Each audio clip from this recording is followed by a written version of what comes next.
We're live in the West End. West End, West End, West End, West End, West End, West End. All right. Welcome back. I thought that was a good intro. You can decide which intro you want to use. I say we use them all. Welcome back to the FBI podcast. Today, by popular demand, Yes. we have with us, Ben Foote.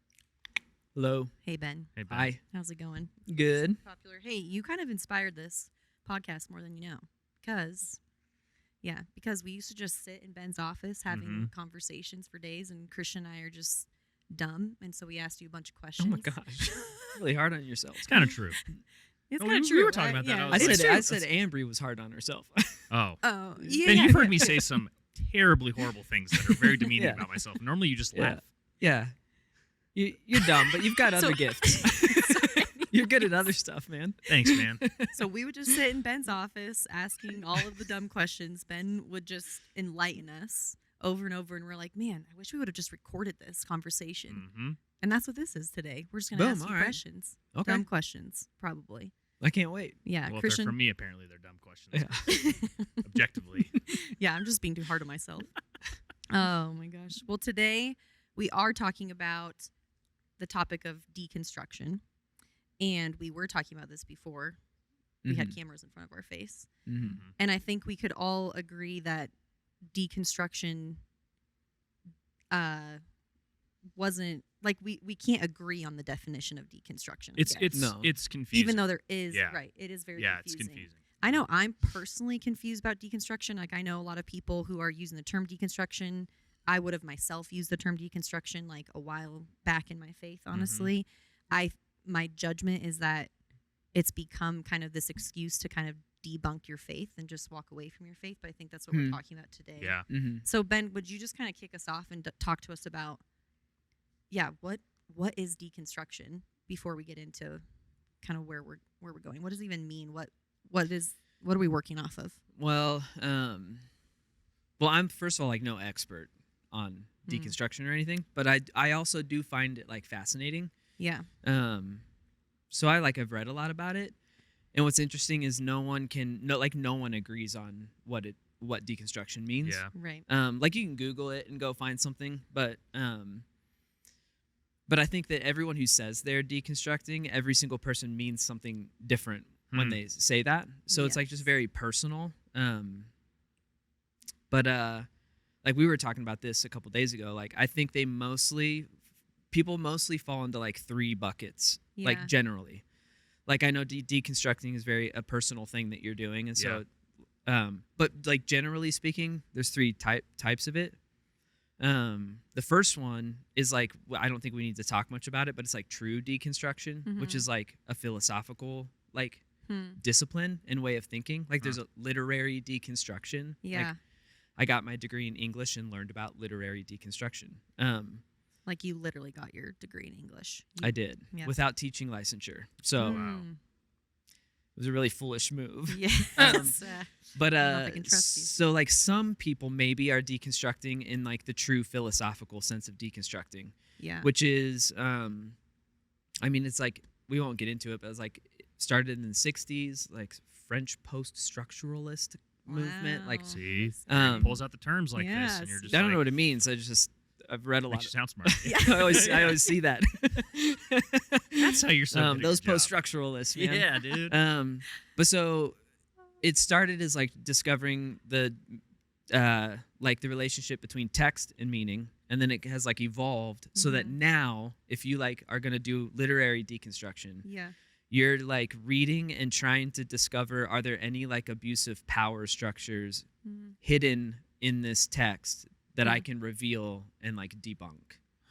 So it's like and some people are actually doing that, I think, when they say they're deconstructing. When it comes to our faith specifically, because can you deconstruct anything? Can you deconstruct a thought like this or a this would be philosophical- you're deconstructing the Bible. the Bible. Yeah. The Okay. text of the Bible. Okay. And it's like you're looking It's- for problems, Yeah. right? So you're going in Fallacy. and so if you're truly like philosophically deconstructing a literary deconstruction of the Bible, that's when people will say like, hey, when Jesus said like first shall be last, last shall be first, or he talks about like serving, and like really what that's about is to keep you subdued so that you're a good citizen It's almost like trying to find there's like a hidden agenda within that's not being exposed, is what you're saying? Yeah, you're going hunting for like, is there an underlying foundational theme of white supremacy or imperialism or misogyny or whatever? Yeah. So like you're looking for problems, Yeah. which means you're probably gonna either find them or make some up.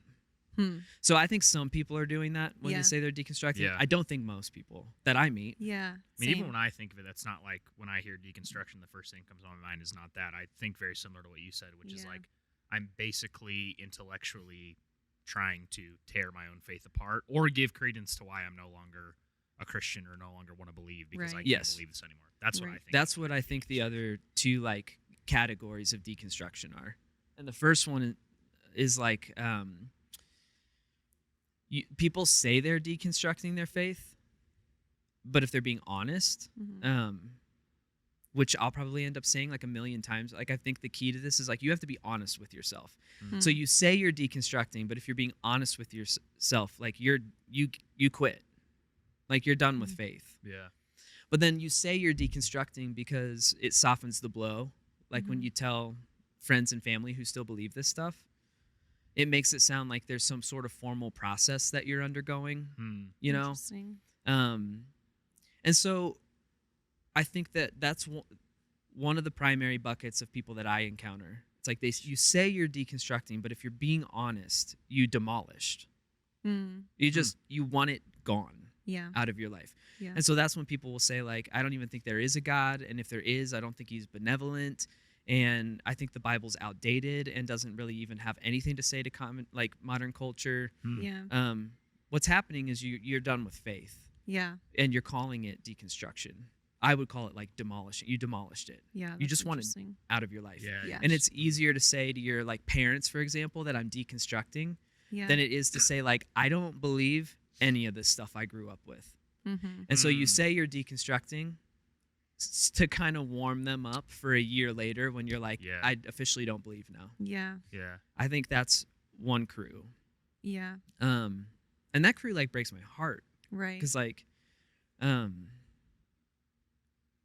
I think in both of these buckets that I'm about to talk about, like I think for like the sake of ease, let's call this group demolishers. Okay. And the other group I'll talk about in a second are they're deconstructing. Okay. But like a demolisher has legitimate reasons to be very upset. Right. Yeah. Right. You know? Yeah. Totally. Or is this fair to say? Or they were really raised with a false idea of Jesus, like an incorrect view of Jesus. Yeah. And there may be an appropriate amount that they need to.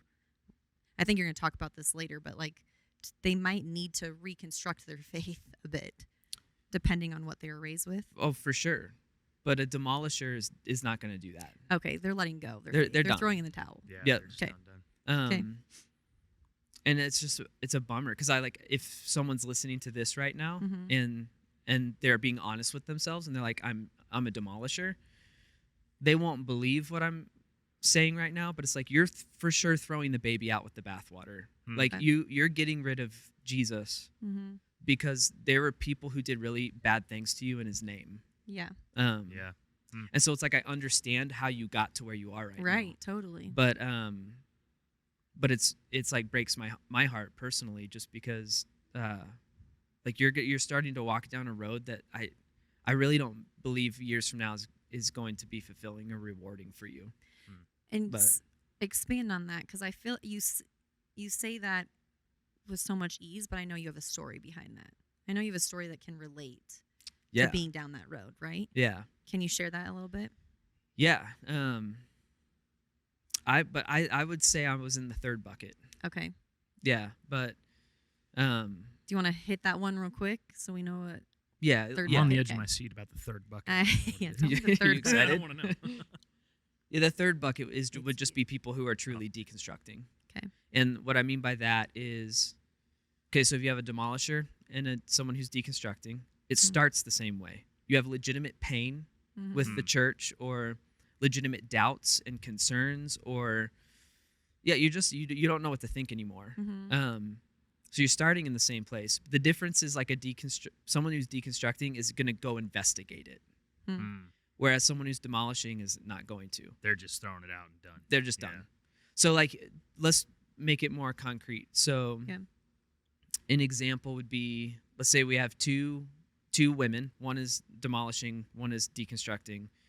They're both hurt about similar things. Like they're both hurt that their church or their pastor or whatever in the past had like really a distorted view of like women and their role in society. And like basically they were both taught like you need to wear a dress down to your ankles and get married and make babies and then shut up when the men are in the room is like what they were taught, right?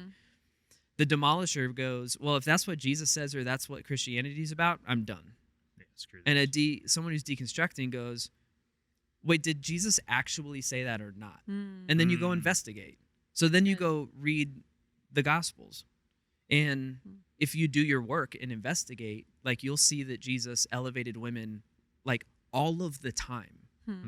In a society where women had like no class, like they were like a lower class of human being in his society. Like they literally didn't count. Like if there was a group of people, you had a party, you would count heads of households and not their wives. Yeah. So like in a society where women like literally didn't count, Jesus did not say you should just get married and make babies. Jesus like elevated these women. The first missionary he ever sent into the world was a woman.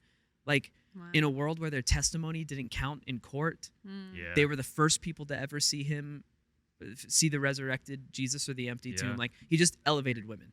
So someone who's deconstructing is going to go investigate it and then discover like the truth, which means now you get to deconstruct, which means remove the unnecessary burden of thinking that Jesus said that about women. Like remove that from your faith and then double down on what he did say about women, which is like in your society is one thing. In my kingdom, like you are leaders, contributors, you have a voice, you're valued, right? I deconstructed. I didn't demolish. Okay, share a little bit about that. Yeah, what did that look like for you? Like in your time of doing that, how did that play out? Well, because for those who don't know, Ben is our teaching pastor here at Flatirons Church. And I think there was a time in your life where you're like, no way in heck would you have ever seen yourself teaching I at think a you would have church. said hell. I thought all Christians You're were right, phony. you're right. You would have said hell instead of heck, or another I word. would have. Yeah, I still would. I'm just gonna clarify that for everybody. Still would. Yeah, I don't. So, I mean, I have so many people. The same story as so many other people. Where I grew up in church. I grew up going to also a private Christian school. So it's like I was surrounded by it all of the time. And just like so many other people, like I just had legitimate like pain from. I had like church hurt. Was wounded by church. Wounded by pastors. Wounded by like. I didn't know it at the time, but like a really bad understanding of who Jesus is and what he cares about. And so when I left home, I went to Tennessee for school. So I like 1,500 miles from where I grew up in Texas. And I was just like, I guess I demolished for a little bit. I was like, I'm done with this. I don't care. But then eventually started investigating. And so that took me though, like, I would say I would never have said I deconstructed because that wasn't like a term. Yeah. Right. If I was going through it now, I would say I was deconstructing my faith. And it took me 7 years. I'm still like deconstructing stuff. Yeah. What made you initially want to investigate? Yeah. So after that, kind of, you said you demolished for a bit, and then you want to start investigating. What made you want to investigate? Yep. Well, it's not worth getting into, but for crazy reasons, I ended up, even though I didn't want anything to do with Jesus at this time, went to a school that was a Christian liberal arts school. Wow. So it's like, it's not a Bible college, but like you do have to take Old Testament, New Testament, I think one other thing. But so it's a school filled with people who like have church context and Christianity context, but like are just going to go off and become teachers or like I wanted to be a teacher, you know, or nurses or whatever. And so I was surrounded by all these people who had all the same like pain and church hurt. Oh, wow. And so it came up all the time. So I'm thankful that I was never really given the freedom to just like not have to talk about it or think about it anymore. It's like it was always around. Yeah. That's cool. And then combined with,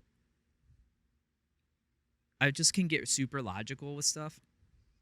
And so for me, I'm a passionate person who's also can be very logical. And so I'm like, it started for me going like, I can't just not, if it's true, it's the most important thing going on in the world. So I Yeah. just got to figure out if I think it's true Yeah. before I just bail. I'm sure being surrounded by all these people too who like had all these qualms and questions, but were still in a context where it was being fed as truth. There's probably an aspect to go like, I want to know if my professors or friends or whatever are like, is this legit? I'm sure that just sparked more questions too.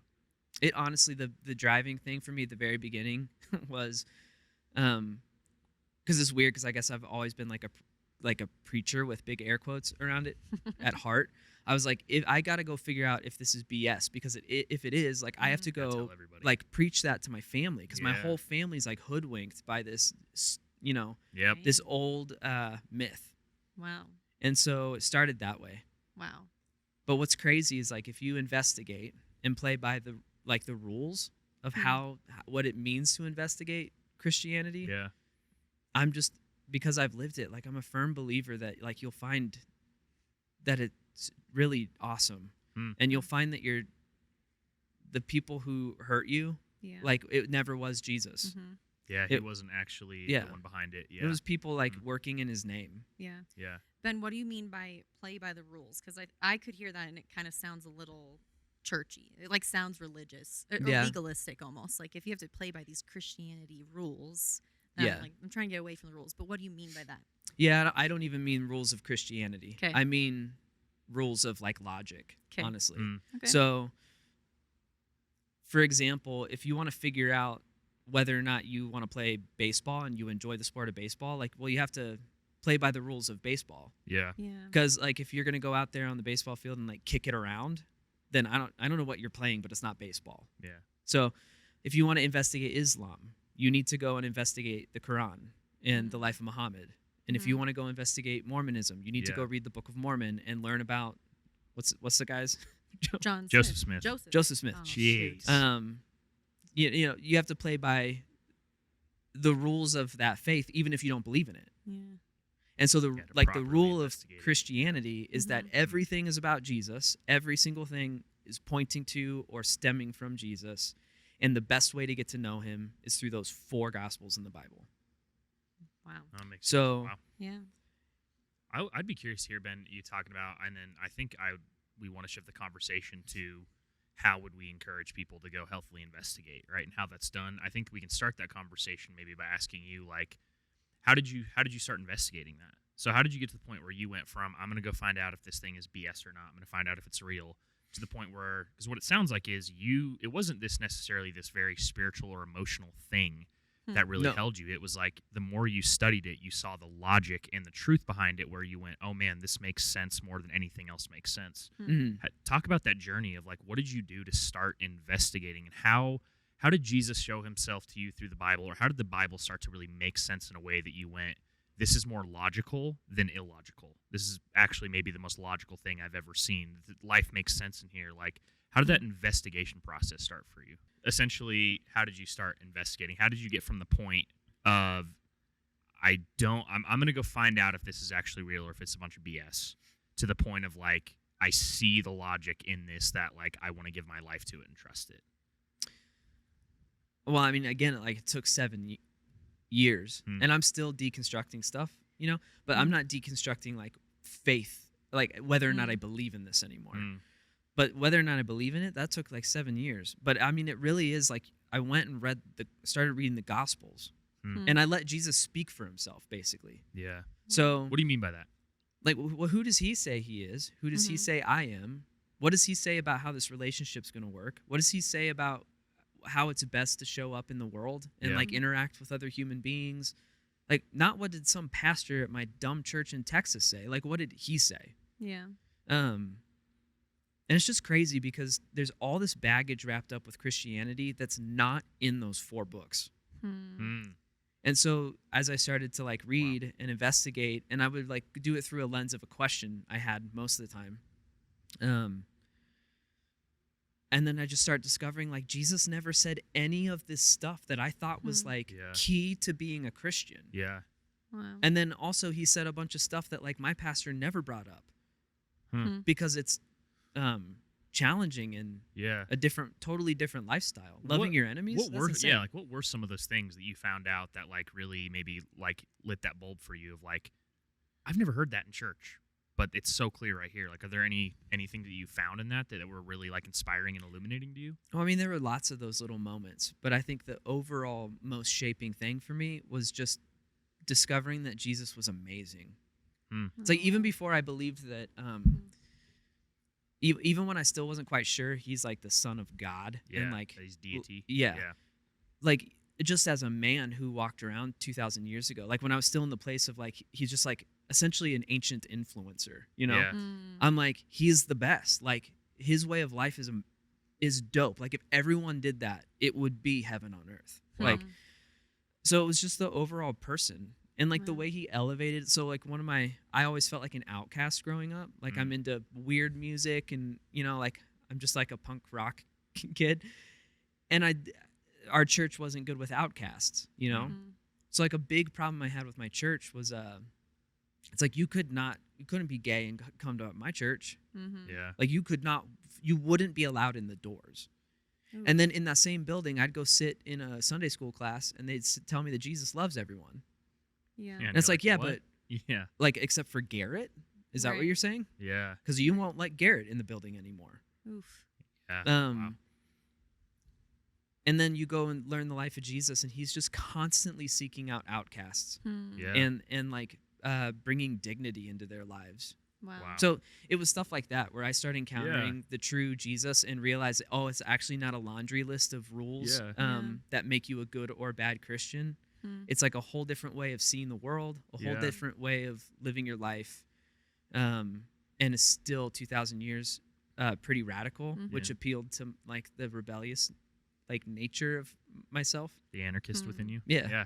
No, it's cool. What I hear you saying in that of like how your process started, and I'm sure, I mean, correct me if I'm wrong, maybe this is how you would encourage the process of investigation to start, is you had to make sure that you took Jesus' words and what the Bible said at face value and not let any of your past or your baggage come into that. Right. And you actually had to go like, hey, even though I may be hurt or upset or going in even, I think there's been times in my past where I've gone in and I've misread the Bible because I was mad at God, or I didn't want, like I had already made up my mind. I don't want to believe what's in here, so I'm going to read everything through the lens of this isn't real. And it sounds like for you got really objective and went, I may be questioning this or have pain from this, but I'm not going to let that get in the way of actually analyzing what this is. And I think that you're saying, I mean, I hear that and I go like, man, that's a huge step for me. Even reading my Bible now is like, I got to take all of my emotions and opinions and assumptions out of it, which is, I mean, it sounds really hard to do. It does. And just let it speak for itself and not take any of my opinions or emotions or experiences into it. I don't know, that like rocks my world. I think for people who have been Christians for a while, or at least gone to church for a while too, deconstructing or not, another tricky thing about reading the Bible is like you'll come across verses and immediately go like, I've heard the sermon on this, and so now you trick yourself into thinking like, I know the point of this parable. Yeah. And it's like, well, just erase that and read it fresh. Yeah. But did you do a lot of this on your own, Ben, or did you have a trusted person in your life who could walk you through it? Because I hear some of this and I'm like, that's intimidating to think about reading the Bible on my own with proper context. I don't know how to read it properly. Yeah, I did it mostly alone. And don't read the whole Bible. Just read those 4 Gospels: Matthew, Mark, Luke, and John. Okay. But I did it mostly alone, but then I started to let my dad into it. And he was just like so helpful. Like, so if you're that person listening who's got the friend that's deconstructing, you should be like my dad. Because the way he handled it was like, I was almost looking for a fight with him. So I'd call him, because I'm in Tennessee, he's in Texas. I'd be like, I came across this thing in Mark, and it just seems like Jesus is like grumpy. And so like I'd start arguing, trying to push his buttons, and he like stayed calm, and he was constantly like, "That's actually a really good question. I don't even know what I believe about that." Like he was just very honest. Gave me a lot of space. Yeah, that's really I think cool. he could have panicked because I'm his kid. Yeah, and panicked and been like, "Well, you have to believe this," and like get argumentative with me. And instead, he just like validated. He constantly validated that like all my doubts and concerns and questions were good ones. They were Wow. legit. and Yeah. worth That's really worth good. asking and answering. I think there's a good point in there too for people maybe who aren't deconstructing their faith themselves, but they know somebody who is. 'Cause Yeah. all of us know somebody who is, Mm-hmm. and all of us, I think, we've all talked about relating to somebody who is. Oh, yeah. Right. We'll be in a But- time in our life where we were all doing it ourselves. Right. Yeah. But being in the seat of knowing that somebody's walking through that for valid reasons, Mm-hmm. oftentimes a lot of religious baggage. I love the encouragement to just like give them their space. Yeah. Like maybe the journey that God has them on is the very journey that he needs them on in order to reveal himself to them. I mean, I don't know. We Yeah. just don't know. But Yeah, be a really good listener Mm. and ask really good questions, and then don't ever feel like you have to answer any of it. that's, Especially if you don't know the answer. Don't Yeah. make something up. Oh That's my why they're gosh. hurt in the Yeah. first place. yeah. So just be the person who's like good to talk to about this stuff. Yeah. And then like you said, just like get out of the way. Yeah. Like it's very possible. Like when I look back on that season of my life, it was 7 years of pretty grueling, hard road. Mm-hmm. But like that is how the Holy Spirit chose to change my life. Well, and I also Wow. want to highlight the fact that, I mean, you've said it multiple times. It keeps catching me off guard. Is 7 years. It's a long, like in the scope of maybe an entire life, it's not that long, but that's a long time. Like when I think of like answers that I want, or maybe people that I know that are struggling to actually intellectually grapple with or believe in Jesus and what the Bible teaches, it's like I would love there to be like I'm praying for him, I'm there for him, and in a couple months I see fruit, and it's it's there. Yeah. And it's like, I think of the C.S. Lewis said this, where he's like, hey, I don't know a single person that came to Christ by losing an argument, No, Right. yeah. right? But I selfishly, I want that. I want to be able to Right. have the one-liner, the one argument, the one convincing thing. So I want to highlight the fact, like, I don't want to gloss over the fact that you keep mentioning it took 7 years. And I'd love to dig into this as well. You're still deconstructing Mhm. in a different way now, and with the foundation built. But, like, that's a long time, man. Like, Mhm. the Yeah. patience that took, the perseverance that took, yeah, just the sheer amount of time it takes to get there. Like, I'm not saying it's going to take 7 years for everybody, or seven, but like that's just a long time, and I wanted to highlight that that we can't just gloss over that. True. It also takes time, True. like a lot of time. A lot of time. Yeah, Lot I'm of also time. stubborn, so it took me, I think, longer. But yeah, you were a punk rock kid, dude. it makes it sound like I was, also to be clear, it makes it sound like every day I'm like opening this Bible and like, it makes it Yeah. sound like I've got like the detective wall, the yeah, yarn the little and- crosses. yeah, it wasn't That's like It's exactly always what I something in was Philadelphia, picturing, so I'm Charlie really glad we're Day. clearing Just that. yeah, it wasn't that. It, so Jesus said. but it was work, It Yeah, was a lot of work. It's not like Wow. all I did. yeah, I also got married. I also, Oh wow. a lot of other things happened. Happened, But like right. there was this undercurrent constantly Yeah. of like, I've got to get this thing figured out. Wow. Good for you. Was there, and maybe there wasn't. Was there a moment for you where you feel like you crossed like a moment where you kind of said, okay, Yep. I've done my I can't deny, because essentially what it sounds like in your story is that you went and tried to poke holes, and the more you tried to poke holes, the reality kept coming to you. They're like, I can't destroy this thing. Mm-hmm. So is there a point where you kind of just gave into that? Yes. And I'd also love to hear, for that moment, I'd love to hear about the moment, and also like what was happening internally within you to like get to that point. Because I feel like one of the things that I've really struggled with and continue to struggle with is like my own pride. And I'm not saying that to be overly Christian or whatever. It's like I also get to the point where it's like I come in so strongly with my feelings and my emotions and my opinions Yeah. that even if something is staring me, like this happens all the time with my wife, like she will tell me to my face what I did wrong, and I just don't want to admit it. Even though every bit of logic, she could lay it out in a court case and be like, here's why you did it wrong. And I'm like, I am not giving into that. I'd also be curious to hear that with you. Like, what did it take for you besides just the research and the gathering the information and seeing it objectively? Like, what was that process like for you to actually be given over to it, if that makes sense? Well, so there's definitely a moment. And then I think leading up to that moment, one thing was that it started super logical and clinical and like almost like I'm researching for a paper or something like that. But then over years, of like constantly going like, here's one more piece of crap I'm carrying around from my youth group. Like, did Jesus ever say that? Like, Yeah. one of them was I was taught that every time I sin, Jesus is hung on the cross again in heaven. Every time I sin. Ooh. Wow. So like I had this picture of heaven as like you show up and there's like this corner with like a cross, and Jesus is like eternally in agonizing Like, dude, pain you because of screwed me. And so that was one where I was like, I'm sitting around, I'm like, is that even in this book? Yeah. Then you start digging into it, it's like, no. Yeah. It's just the youth pastor who's like trying to get you to stop sleeping with your girlfriend or Yeah. whatever. So anyway, so it started like real That clinical and logical. But over years, what was interesting is I discovered I was starting to like feel what I now realize is like spiritually connected to Jesus. Wow. So I started to feel like it was it was shifting from cold clinical logic to like I would have moments where I wanted to go see what he said about something. I'm walking through something difficult Like in my life. Curiosity was on because like a trust was starting to be developed there. Yeah, Yeah. I'm going to it. I'm going to it for guidance as opposed to Wow. to wrestle with it. Yeah. That started to happen more often. Whoa. And it's almost like without being conscious of it. It's like I had just been reading it so much. I'm like that when you have the friend, you know, you lose your trust with your friend or whatever. It's like I wonder what like how Jesus like approached this kind of thing, because I'm just like without being able to articulate it at the time, I'm discovering that his way of life is better than my way of life. Yeah. At that point, whether or not you believed he was the Son of God and the Savior of the world, you were like, I think he's got some trustworthy teachings that I can at least like follow. Yep. Yeah. Yeah. Wow, that's really cool. And then so, the moment. The moment was Can of Mine Coffee, like right over by our Lafayette campus.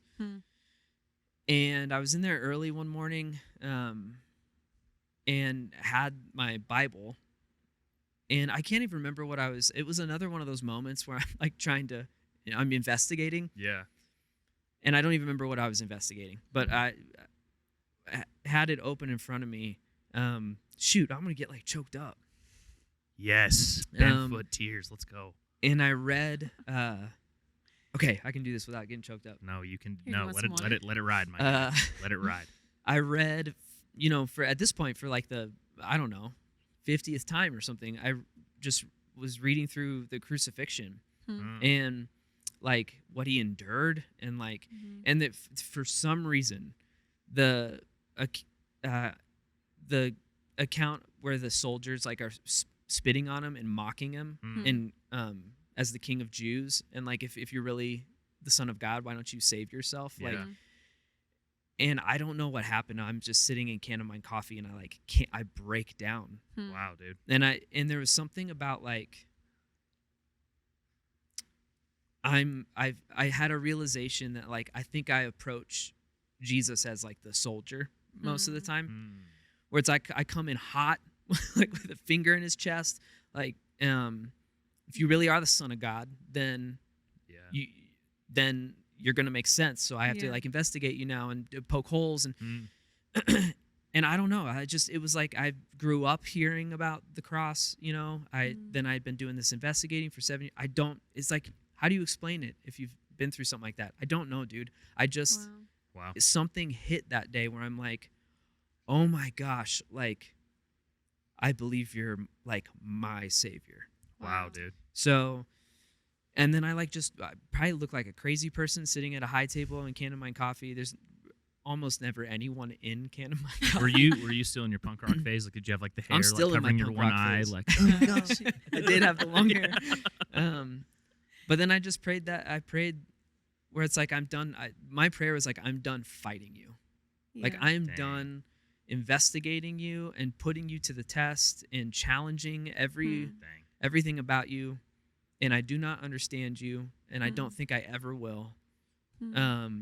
But I love you, and if you can fix my life, then what I told him was like, if you can fix my life, you can do whatever you want with my life. wow. And it still blows my mind today that like you fast forward 13 years, and I get to talk to people about him. So it's wild what he'll do if you let go of some of that control.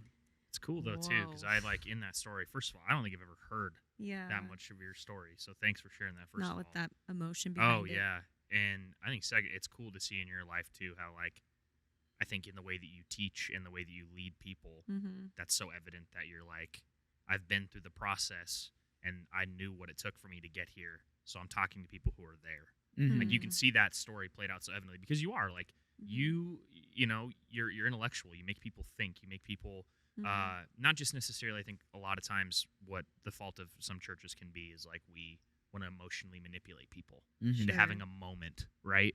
I think you're really like, no, I just want to help people make sense of this because that's what was so powerful for you, which I'd love to see. That's awesome. That's why, Ben. like, sorry. Oh no, go ahead. That's why I don't want you to lose that thought. I was just gonna say that's why I love getting to teach at a church like Flatirons.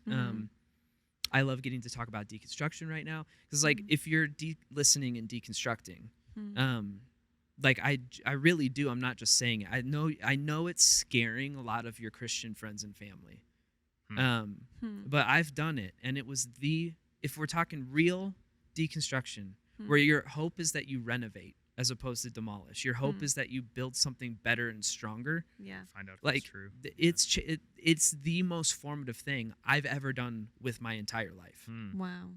Because it sounds like it made your faith real in that moment too. Like, Yes. you actually genuinely developed conviction because you got to actually figure out, I actually believe this. Yeah. Yes, And I have reason behind that. don't if you're deconstructing, don't take your doubt or your frustration and concerns and just use that as a reason to write off Jesus. Investigate it. On the other hand, don't take your doubt, concerns, and questions and ignore them because you're trying to be a good little Christian. Yeah. Like, really go That's good. figure it out. Yeah. That one, yeah. That's really good. Because 9 times out of 10, there's definitely still times where I'm still, to this day and to the day I die, very confused with parts of this way of following Jesus. Yeah. But 9 times out of 10, it's going to click and make sense, and you're going to see that it's way better than the way you've been living your life. Yeah. I think a piece of your story where you got emotional, I'm kind of sitting here. You didn't Like, cry, by the way. I was really looking forward He to it. didn't. Stayed There strong. were no tears. It's another Christian thing I should probably Work on his crying. deconstruct. Yeah. Men don't Shortest cry. verse in the Bible. Jesus wept. You can weep then.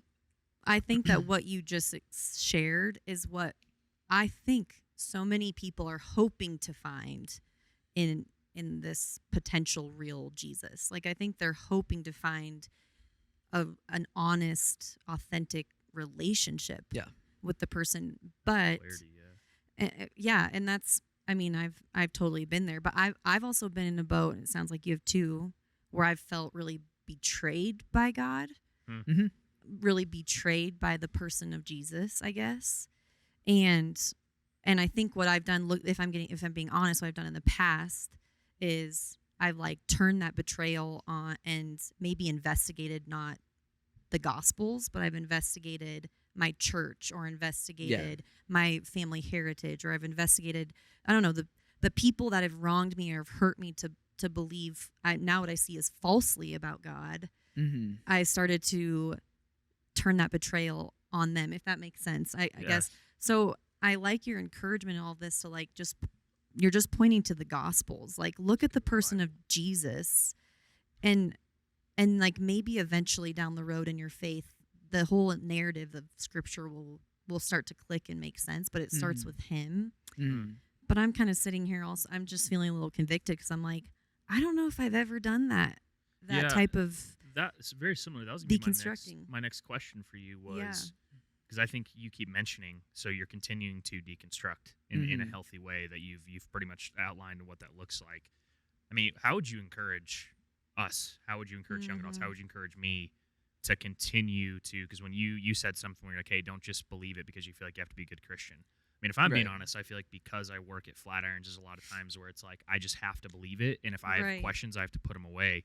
But the thing that I love about your story is you're saying that if you dig and investigate, you're actually going to find a deeper, more grounded, more solid sense of faith because you did that investigation. How would you encourage like people who would go like, hey, I'm not trying to demolish my faith, but I'm scared of asking questions. How would you encourage them to continue that sense of investigation? Like, just like Ambry mentioned, like, hey, I've never even done that, but I want to because it's going to make my faith stronger. I hope it will anyways, right? How would you encourage people who are maybe not actively saying they're deconstructing, but it might be a really healthy thing for them to go healthily deconstruct? Just be honest. You have to be honest with yourself. So be honest with yourself, and then you got to have courage to ask the question that you don't want to ask. Yeah. And be willing to, like, especially like in your guys' context or mine currently, it's like to ask a question that you're like scared to go find the answer of, because what if like you've been wrong and I've taught the sermon and I was wrong, Yeah. you know? It's like have the courage to like ask the question and go figure it out. And then I think in a world where we're so trained now and kind of expectant to find answers real quickly, like on Google, like just you got to gear up to be super patient. I think we want to be able to, if what you're expecting is that you got something you're wrestling with and you want to go figure out what Jesus said about it and you're going to do it by the end of the night, it's not going to happen. Yeah. But what's crazy is as you investigate him and read those gospels, eventually you'll start to understand like what Jesus thinks about this. Yeah. And you've also picked up a lot of other stuff on the way because you read a lot of stuff that had nothing to do with your question. Wow. That's why I'm like an advocate for, I wouldn't say deconstruction because that just means so many things to different people. I'm an advocate for that third bucket that we talked about. Like, I'm an advocate for reconstruction, which is like tear down the unnecessary BS that you do not need involved in your faith. Wow. Your pastor said you needed it and you don't. And then double down on and strengthen like the foundational teachings and way of life that Jesus displayed. So good. And what'll happen is you'll end up like renovating your heart and renovating your soul, and you'll have something like new and more beautiful and stronger than you did before. And I feel like that's the state we should always be in as believers. Like no one will arrive at some like spiritual hierarchy. No. Yeah. And be able to. You know what's nuts? I'm that guy who never has book quotes in my head, and I have a book quote in my head. You almost cried and you have book quotes today, dude.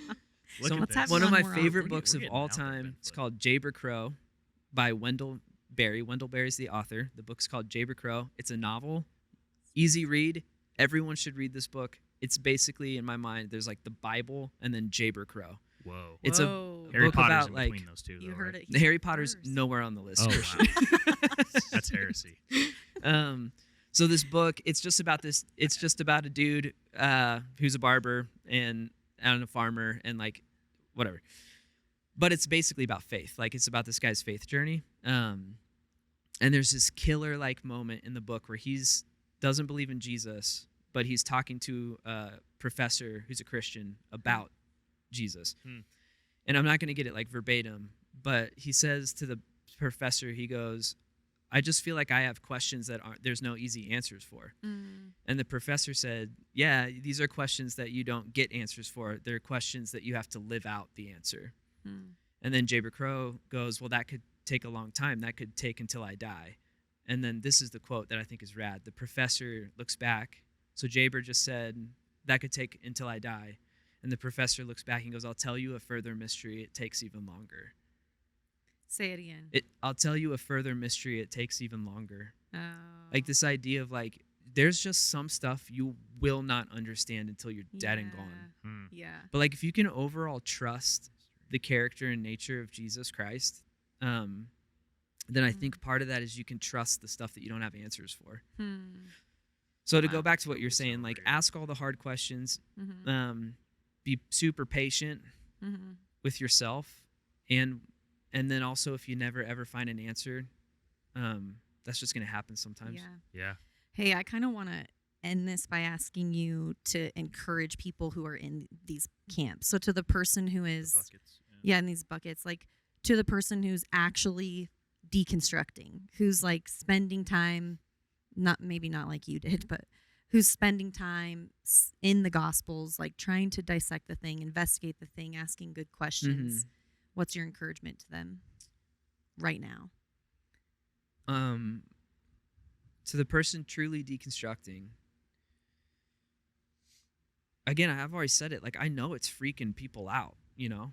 Like when you go tell mom and dad or whoever it is that's close to you that's a Christian that you're deconstructing, it's freaking them out. But then there's plenty of other people. I'm one of them. It doesn't freak me out. Like I think it's a really beautiful thing that you're doing. And like the fact that you're trying to investigate what Jesus actually says, like that is faith in action. Like, so I know that your friends who are freaked out, your family who's freaked out, is just trying to get you to stop asking questions. But those questions are worth figuring out, and you should lean hard into what you're already leaning into. And it's gonna piss people off probably. Like you're gonna have these moments of revelation where it's like you realize that your family's gonna hate you because you're gonna vote differently or like care about different things or whatever. But like just keep doing what you're doing. It's not doubt is a part of maturing your faith, and so what you're technically doing is maturing your faith way more than the people who have questions and won't admit it, and so they don't ask them. You're just That's really and they're just blindly following whatever the pastor of their church says to do. I don't want anyone blindly following whatever I said on stage. Wow. I definitely have. So yeah, you should stop. Okay, that's good to know. Wow. How about to the person who's saying that they're deconstructing their faith, and if they're being honest, they're throwing out their faith entirely, They're demolishing. And they're demolishing. Yeah, if that's you, it breaks my heart. I think that you're passing up on the best thing in the world just because some people hurt you. And I'm not even it's legitimate, legitimate pain that you went through. Yeah. I'm not downplaying that, but yeah, even though you don't believe it right now, you're throwing out the best thing in the world. Yeah. And I guess my encouragement would be if that road that you're going to walk down right now ever results in like a crash and burn, then Flatirons at least is like a really good place to show up like broken and totally on fire to maybe piece yourself back together. But it's just my heart breaks because I think that if you're demolishing, the only real way to stop doing that comes with like really great pain. So that's really good. Yeah. And it's then, not really encouraging. No, it's empathetic. It's truthful. It's honest. Yeah. And then I think there actually was like a third boat, and I would say I've been in this boat and I've been really confused. So just what do you say to somebody who's like, my friends are really walking through this, either pain and they're dismantling their faith, or they're really walking through investigating their faith? How do I come alongside them and support them when I don't have the answers? And you already said we shouldn't. Stop trying to pretend like you need to have all the answers. I don't have the answers. Maybe I have questions about my faith myself, or I have some confusion about the person of Jesus, whatever. But I also have faith in Jesus. How do I come alongside those people? Well, just Jesus, again, it's like, go read the thing. Jesus never gave you a requirement of who you should and shouldn't love. So just love those people really well. And then stop interrupting what the Holy Spirit's doing in their life. Ooh. Like, so Preach. If they're genuinely deconstructing, let them do that. Stop trying to give them pat answers that you don't even believe in. Or what you said too, I think, is like making them feel bad for doing it. Yeah. Or getting panicked because they're doing it. Yeah. They're working it out. Fear and trembling. Like, that's part of faith. So stop getting in the way. That's just so be good. like a really good listener and love those people very well. It's amazing. It's really good. All right. What's your last piece of advice for young professionals? Put yourself in our shoes in 2023. Put Ben Foote back in his angsty punk rock self. No, post-college, career-oriented people. What's your best piece of advice for us? Just in general? Yep. Sky's the limit. Dang. Well, it's really tied to what we're talking about today anyway. My best piece of advice would be whether it's from a pastor at your church or whatever, or it's from your culture, don't just accept a worldview without challenging it. So go dig into what Jesus has to say, and then don't just accept what the world is telling you about your value or your voice or what is important. Yeah. Heck yeah. Start dissecting stuff. F yeah. Boom. Drop the mic even though you can't. Yeah, the mic is literally... Oh, look at there. Oh, shoot. Nah, for real. That was Ben, dang. that's so good. Thank you so much. Yep. It's so Thanks for coming on, man. encouraging. Yep. We learn a lot from you. So Mhm. I feel less dumb. I feel a little less dumb. Yeah, I feel a little dumb. Like I haven't done a lot of this work. I still feel so, dumb, just less yeah. dumb. Yeah. I feel more inspired to not be dumb. How about that? All right, until next time. Thanks, Bye. Ben. It's dope. Bye. I wanna do a Rick. follow-up conversation